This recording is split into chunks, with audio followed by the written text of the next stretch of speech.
Hi, my name is Judy and I'm the City Stitcher and welcome to my Flosstube channel. Today is Sunday, November the 20th and it is a frosty, gray, overcast, cloudy day. And in fact, I was looking at the weather forecast for the next 2 weeks and it looks like chilly. Like there's some days coming up in the next 10 days where I think like the overnight lows are going to be like minus 23 degrees Celsius, which is like minus 10 Fahrenheit. So the daytime, some of the days like the daytime highs are not too bad, like -6, which is okay. But anyway, some of the days are daytime highs of like -15, which are not so good. Anyway, so it's frost coming up to at least 10 days of frostiness. So anyway, I was just, as I was setting up my camera for this one, I was just laughing because a friend of mine has commented to me that she really wishes that I would just move my chair a couple of inches because she would really like me to be here when I do my filming. And I've got a hair sticking up badly. Anyway, and I don't, and I sit here. So if one of these we all know I like things being equivalent and symmetrical and all that kind of stuff, so why doesn't this bother me? It doesn't bother me because along this wall, there are 3 pictures and they are set up to fill, they're set up equidistant across the length of the wall.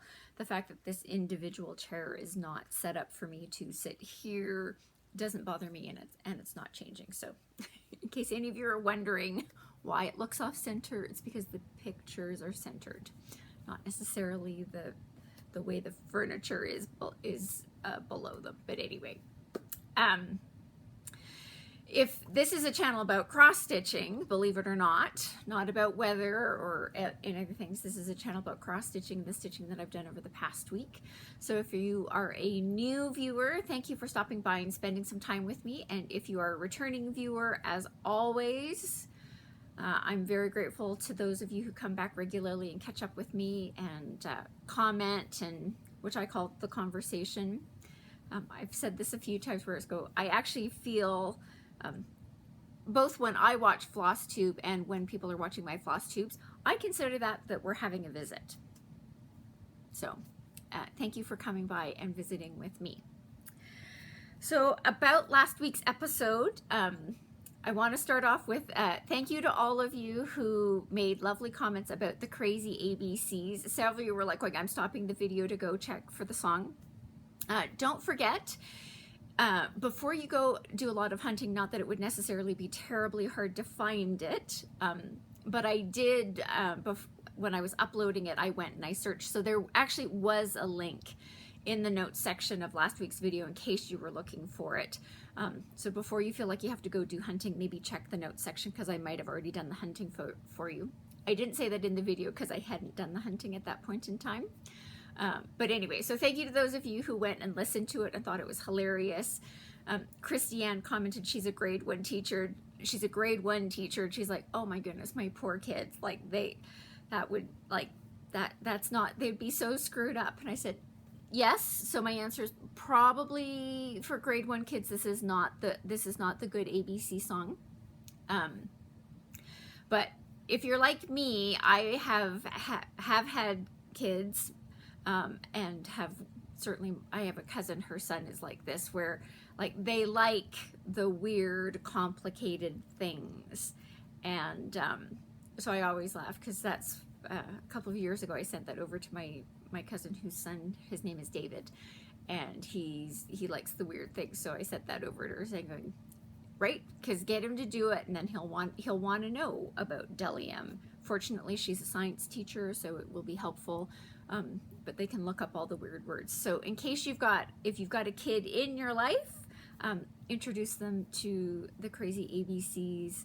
Yes, I was listening to it again myself and going like, P is for pterodactyl, psychosis, and pneumonia. Love it, love it, love it. Anyway, that's my sense of humor. So thank you to those of you who enjoyed it as well. H. Eden, thank you so much. She was commenting that she liked the finish on the November Cottage. Lala left a comment, which I kind of laughed at. And I went, oh yeah, that's totally me. Some of you are going through, you're catching up on my back catalog of videos, which I feel a little bit badly for you, but apparently you're enjoying it. So good for you. She was commenting, going, you know, the quotes that come out of my videos. Apparently the one from last week is, a sale is always better than a not sale. And I'm 100% sure that I said that. I can totally see that coming out of my mouth. I'm a little bit worried that it's, you know, resonating with everybody, but that's totally me. A sale is always better than a not sale. There were a couple of comments on some older videos. Somebody was asking about, they were planning on starting a chatelaine and they were looking for recommendations for count of fabric 28 versus 32. So I'm just going to quickly do my whole thing about that again. Generally for chatelaines, I would recommend a 28 count, particularly if you are using an over dyed fabric, 28, 28, 28, 28. If you are planning on using linen, I would still recommend a 28 count, just because with the beading on linen, your fibers are not uniform in size. So linen on a 28 count just gives you a little more wiggle room about trying to make sure that potentially all of those thousands of beads are going to get on there, and there's nothing like having a good fight with a bead and having the bead win. I know that there are people in the Facebook group who have had commented, you know, that they just, you know, they've done multiple chatelaines and they just adjust the beads and take one out. And anyway, I'm not so good with the adjusting the beading to necessarily make it fit. So to make it fit easier, I would recommend a 28 count. The only time that I recommend a 32 count, my Egypt mandala was done on a 32 count and everything fit and there was no problem. And I believe the reason why I didn't have a problem was a couple of things. One, it was a solid colored Zweigart Lugana. So it was an even weave. It was a solid color, not over dyed, not treated in any way, not printed, not over dyed, not anything. It was just a straight up solid color. And I was using the recommended Delica beads. Mill Hill beads are not necessarily uniform in size. Delica beads do tend to be a little more uniform in size, although I've had a couple over the course of my beading experience where you're like, wow, one of you is just not like the others. And usually I'd throw that one in the garbage and move on.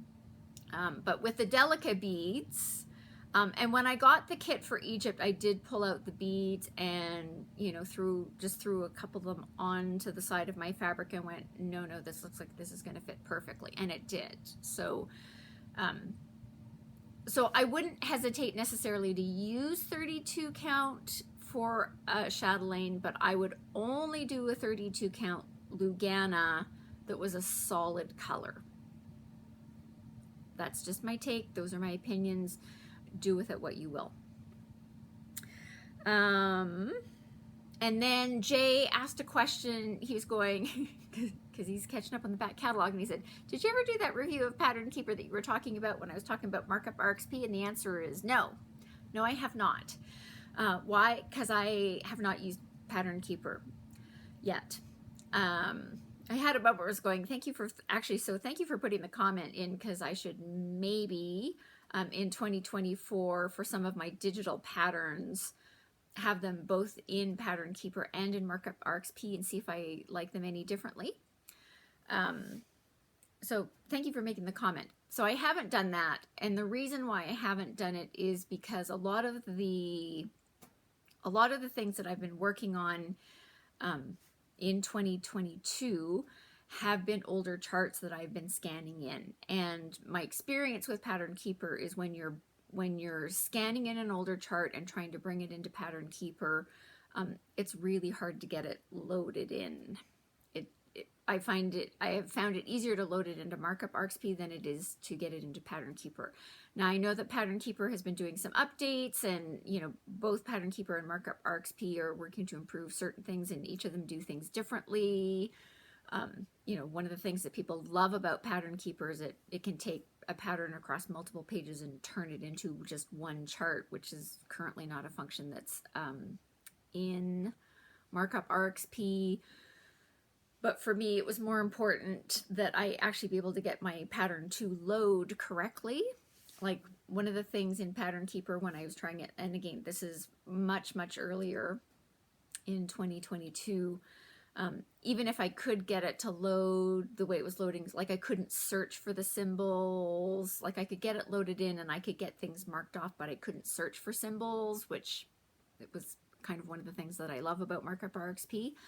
So anyway, but so I haven't done the comparison because I really haven't done anything in Pattern Keeper, but thank you for putting the question in there because it has prompted me that as part of my 2023 stitching journey, I should probably load some of the things that I've got into Pattern Keeper.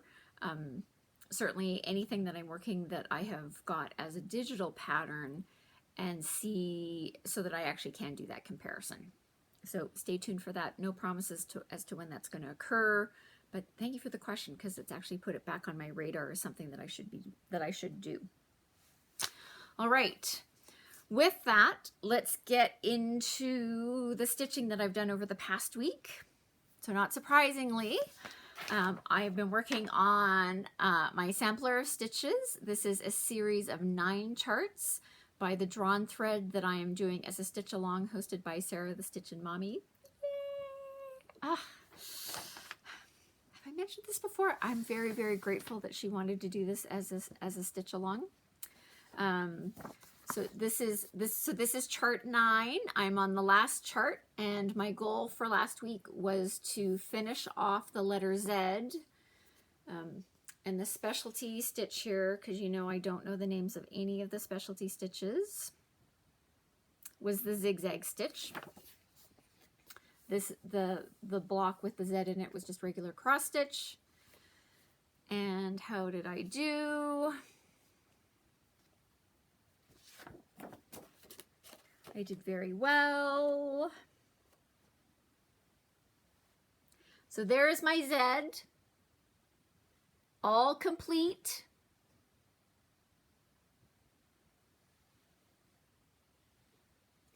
So all I have left to do is this last little bit, which will have my initials and the year.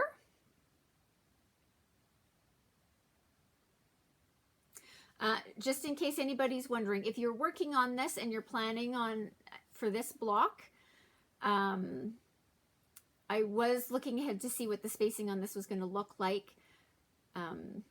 Because it's going to be 2022, if you're finishing it this year, you're going to have to move. So this 2 that starts off, you need to move it 1 thread to the left. So there's really only going to be 1 thread between this, the outside border of the block, and where the beginning of the 2 is going to start. That way it will evenly space across, and you'll have 1 thread between the other side of the 2 on the far side. If you start where the 2 is here, it means that the 2 at the very end of 2022 will be right up against the other side of the block. Does that make any sense? I hope you, anyway, you know what I mean? If not, throw it in the comment section down. I'll try to do better with that. So yeah, so there's where we are. So close. So close. I just have this left to do. Isn't it exciting? Isn't it exciting? Very excited about this. It's coming along smashingly. All right, so that's sampler of stitches. I also was working on my Vimy Ridge by Jeanette Douglas Designs. I always think of this after the fact. I am doing my sampler of stitches on 32 count Silvery Moon Lugana. I am using my own palette of Soie d'Alger silks, and the numbers for those are in the notes section down below.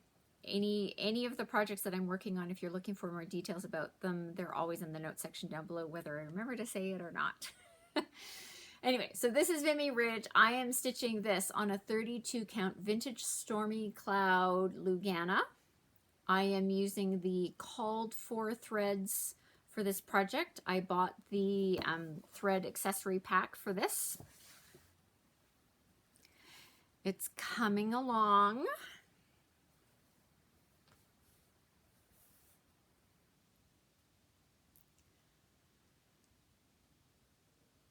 I was just looking at the coin.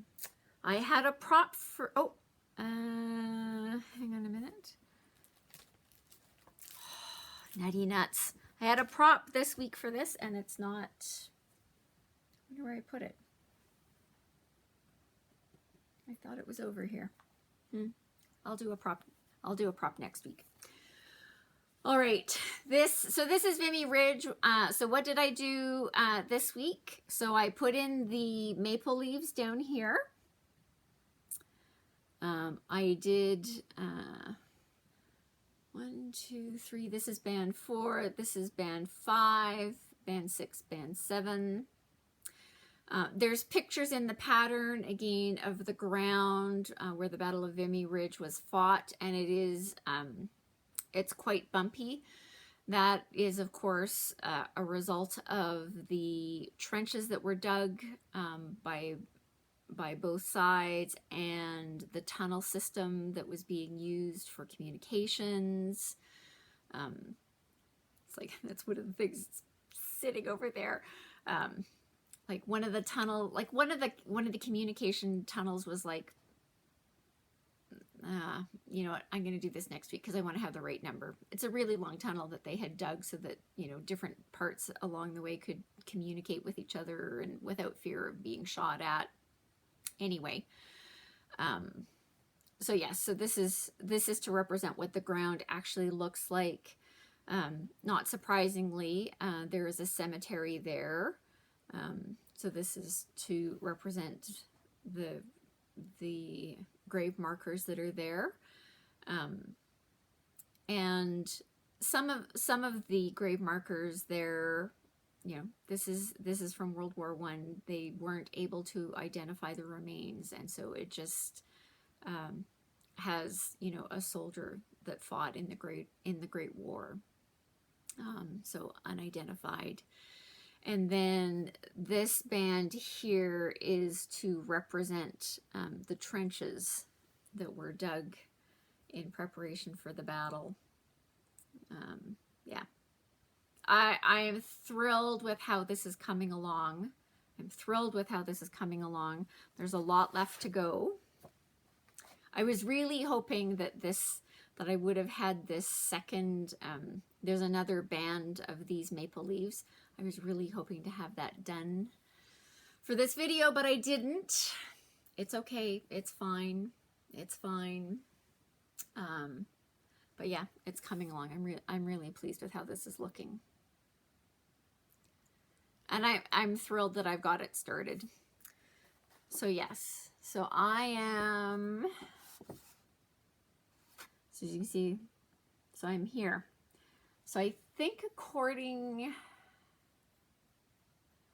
to Markup RXP, I'm maybe at like 58%.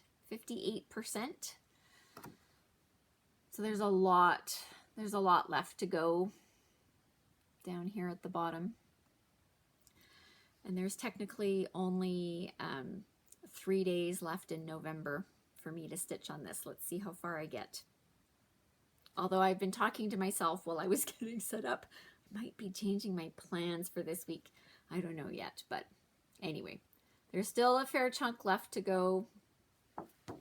I'm so glad, you know, again, this is one of those ones where I'm going, I'm so glad that I put this into the 5-year plan and that I've got it, that I'm working on it. You know, this one's not bad because the copyright is 2016. It's only been sitting in my stash for probably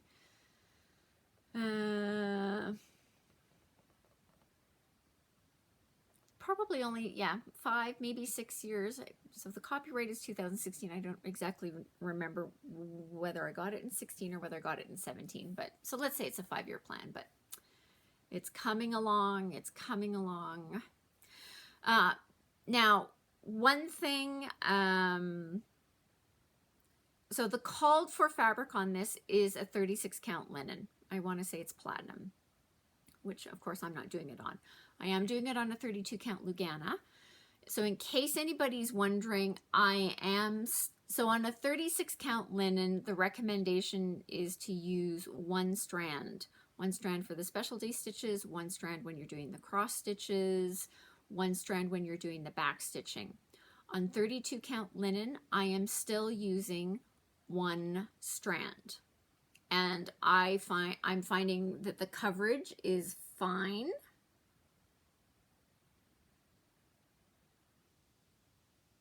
It's fine for me. I don't, technically here, can you see a little bit of the fabric through where that maple leaf is? Yes, but again, when you're looking at it up close, you may see it, but again, most people aren't going to be looking at it like this.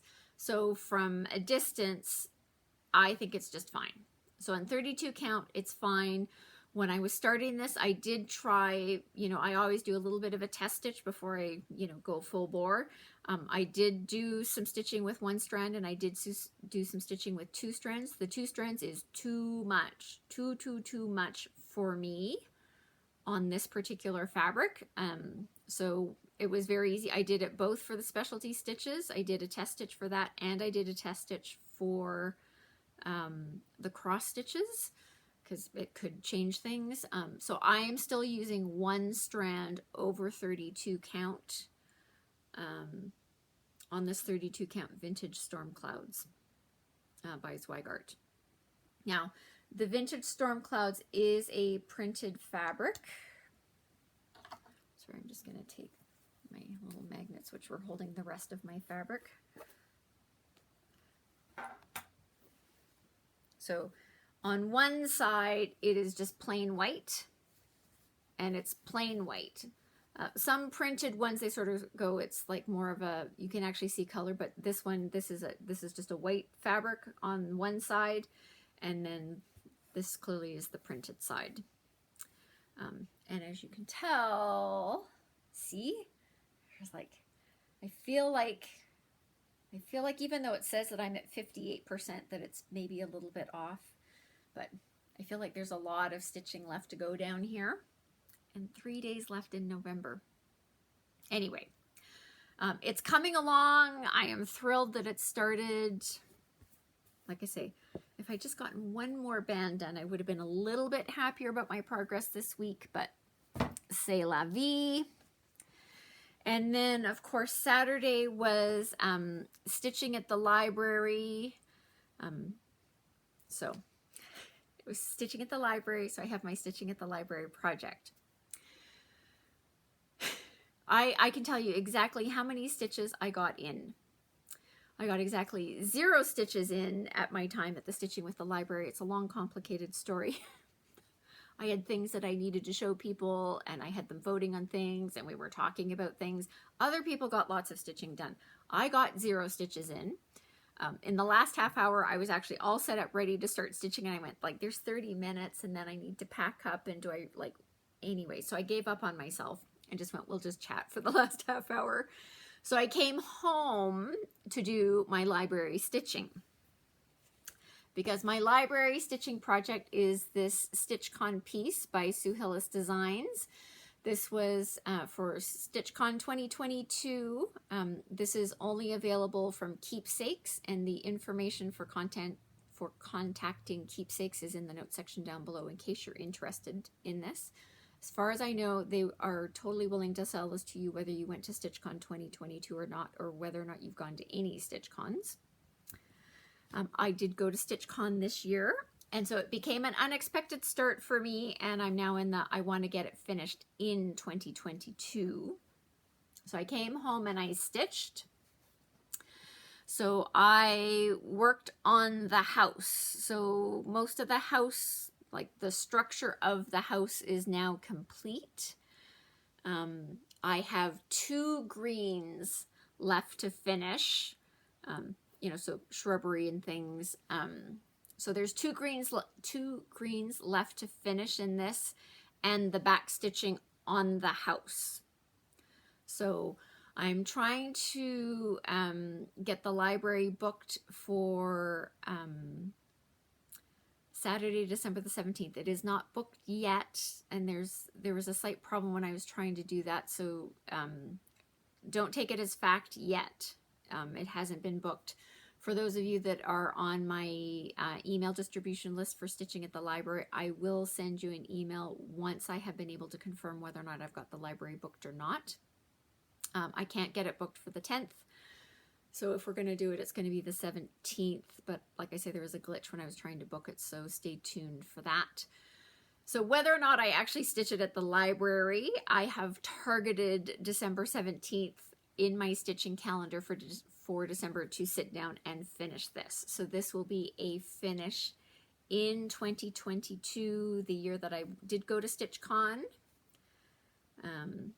This is my adjusted bus. Yes, so it's coming along. This is on track for a finish this year, which is great. And that's what I worked on this week. All right, let's talk about Stitchy Kindness. So while we were at the library, the lovely, amazing, fabulous Cheryl from Happy Handcraft Studio. So if you aren't watching her, you should go over and check out her channel. I will put a link to her channel down below. She's getting close to 1,000 subscribers, so you should check her out and like and subscribe and do all those things. She's multi-craftual. She does interesting things. Anyway, she arrived at the library with a little gift for everybody that was there. It was awesome. So thank you, Cheryl. So it's just a little notions bag. So they were all of them are the same scissor fabric, but all of the zippers were a different color. So she had a rainbow of colors and everybody got to pick one. I went last because I let everybody else pick first. I did kind of laugh because we've been stitching together long enough that some people go like, oh, well, so-and-so's favorite color is this. And anyway, I went last, so everybody else got to pick first, but the blue one was still there, so I got the blue one. It does have a little owl key zipper fob on mine, which matches, which is awesome. And then the inside fabric coordinates with the zipper. It was lovely. Lovely, lovely, lovely. So thank you so much for that, Cheryl. Because of course, I keep my library stitching project in my 1,000 subscriber gift. This was also from Cheryl. So I use it every time we go to the library. This is where I keep my library stitching project in this bag. So this will also go with this. Even though I have a notions bag that quote in there as well, it coordinates. There's nothing like having two of them. So thank you for that, Cheryl. It was lovely, lovely, lovely. All right. This is,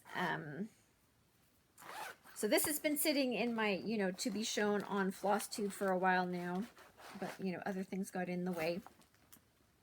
So back in September, I did put an order in with the Fat Quarter Shop when they were having their, I think it was 30% off NPI silks.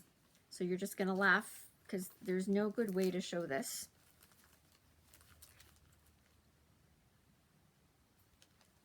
There's no good way to show this.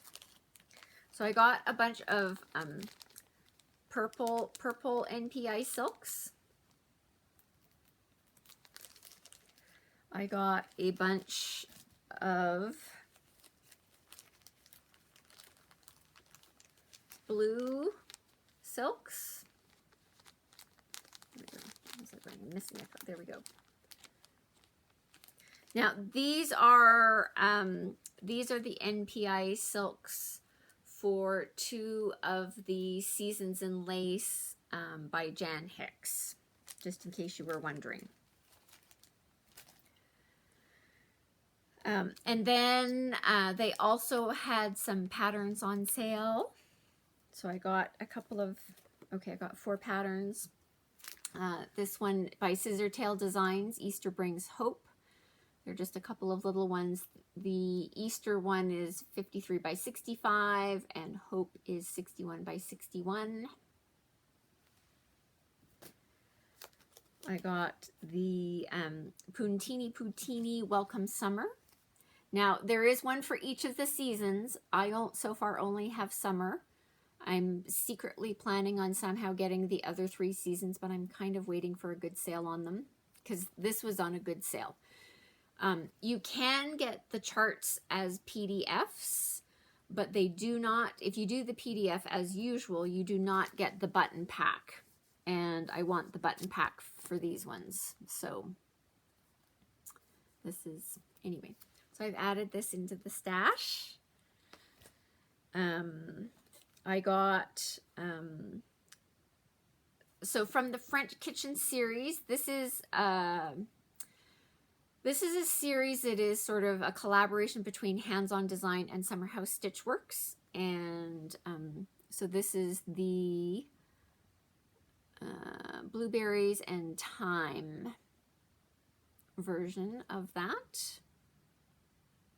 Now, I don't have this board, and who, you know, in the, like, the Home Sense and IKEA and all that kind of stuff, I actually feel like these days with everything that's going on with people trying to do charcuterie boards and all that kind of stuff, that it will actually, I will be able to find something that this will go on that can give me sort of an equivalent look. And my answer is I'm going to worry about that when it actually gets put into the 5-year stitching plan. This is not in the 5-year stitching plan yet. And then Joy to the World by Shannon Christine. I don't know that I'm necessarily going to do it in exactly these colors, but these colors will be easy enough to switch out to whatever I want them to be. So, because Joy to the World is one of my top 3 favorite Christmas songs. And in case you're wondering what the other 2 are, one of them is O Come, O Come Emmanuel, and the third one is See Amid the Winter Snow. There's a lovely version by First Call. I will see if I can't find it somewhere for you to listen to, but it's just particularly the First Call version of See Amid the Winter Snow is just lovely. Anyway, and then last but not least, because they were having the sale on, I got a project bag. It was $5. It was $4.99 because, you know, this pattern for Jolly Housewives is being discontinued, and they've got a new pattern and all that kind of stuff. I'm totally willing to take the one from, however, last year, 2 years ago, whenever it was a $5 project bag. I'm more than happy to take a $5 project bag. Not quite as economical as some of the ones I've gotten off of Amazon, but $5 was totally fine. Quick little update on the my Black Friday shopping. So I don't have anything to show for that because most everything that I've been shopping for on Black Friday shopping that is stitching related have been PDF charts. So I can tell you I have bought Palace of the Winds by Jan Hicks Creates. Love that one.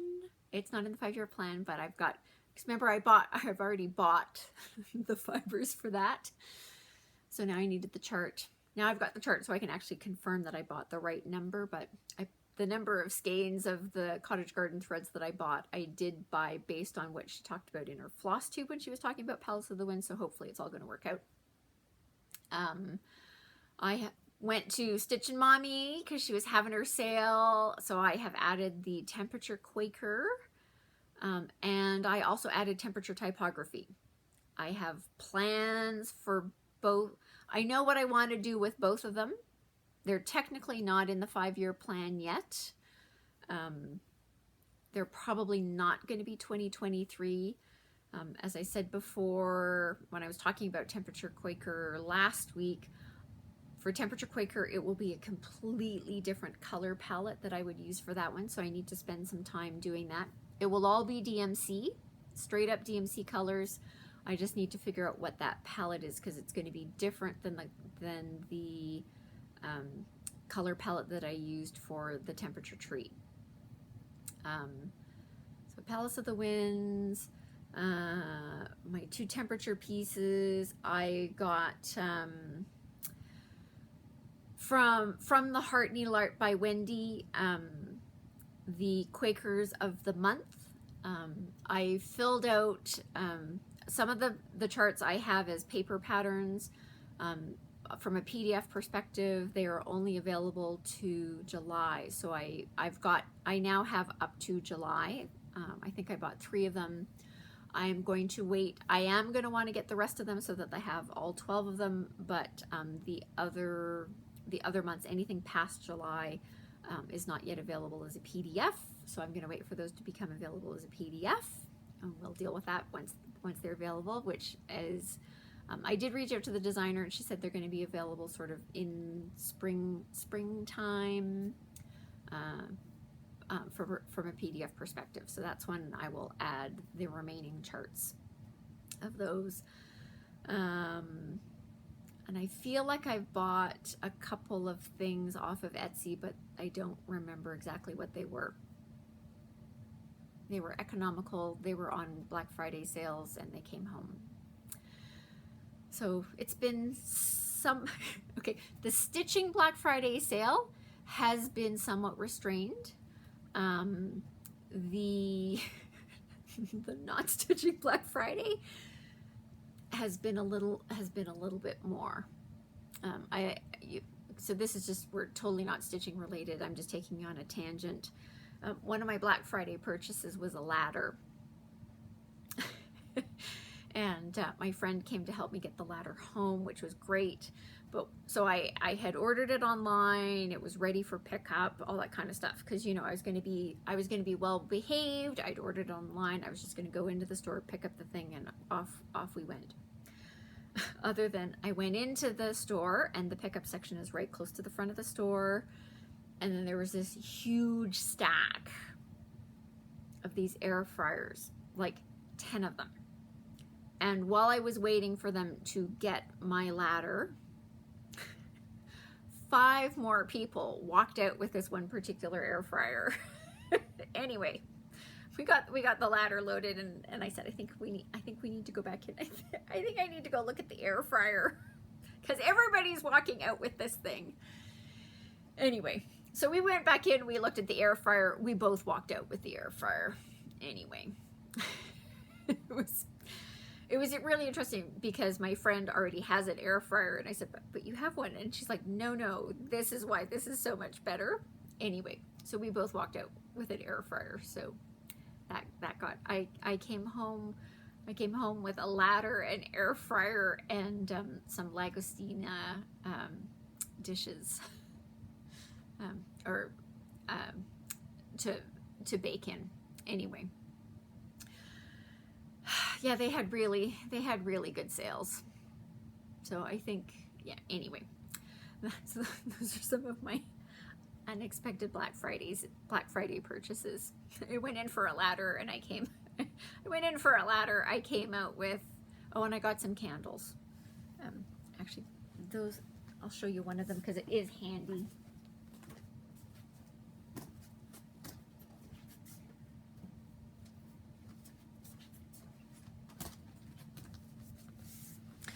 I'd seen it online, but I didn't want to buy it until I saw it in the store. This is just a battery-operated poinsettia candle for the top of the mantle on the fireplace. There is a timer, there is a timer on it as well, so you could just turn it on and it would shut itself off after X number of hours. Battery-operated. Anyway, okay. Ladder, air fryer, Lagostina dishes, and candles. There we go. Not stitching related at all. All right, let's talk about plans. My plans for this week, like I say, they're in flux because I had a very specific plan. I had a very specific plan right up until the time that I was pulling my stuff together for this video about what I was going to be working on this week. I've changed that plan. So I'm gonna be working on Sampler of Stitches. I am going to be working on Vimy Ridge. Let's see how far I can get on that. December 1st, believe it or not, December 1st, we are only, so today is Sunday, so December the 1st is Thursday. It's 28 sleeps until Christmas. Anyway, my Christmas shopping is coming along swimmingly well. I'm close to being done. Anyway, so December, so new month, so I will be working on, I will be starting my December cottage, the last one in the series of 12. So yeah, that's going to be exciting. It's going to be, I actually think it's going to be really exciting starting that piece where you go like, okay, so I've done, if I can just get this one done in the month of December, which is totally doable. Sorry, I just have to put my crib blanket back on. Which is totally doable because so far I have managed to get every single cottage this year done in the called for month. So I am on track, one more to go. And then we'll see from there what happens. I am feeling like this whole week I've been going like, I want to stitch something Christmassy. I want to stitch something Christmassy. I want to stitch something Christmassy. And I said, no, no, no, you need to work on, you know, your existing plan. So Christmas stitching is going to come out, yeah, in December. And I'm looking forward to stitching that, but I'm just sitting here looking at some things going like, sampler of stitches, it's getting so close. It's getting so close. Sampler of stitches is getting close. My StitchCon piece is getting so close. The cottage is going to get done in a month. It's going to have been a very successful stitching year for me. So that's all I've got for you this week. Like I say, the topic for this week is just a quick update. So compared to some of my videos, which go on ad nauseum, we're not even approaching like 50 minutes yet. So as long as I wrap it up in, you know, without going too tangential, we'll be good. Like I say, with the frosty temperature, I have these secret plans in my head about trying to film in a more Christmassy location for next week. So stay tuned for that. Let's see if my plan comes together or if it completely flops.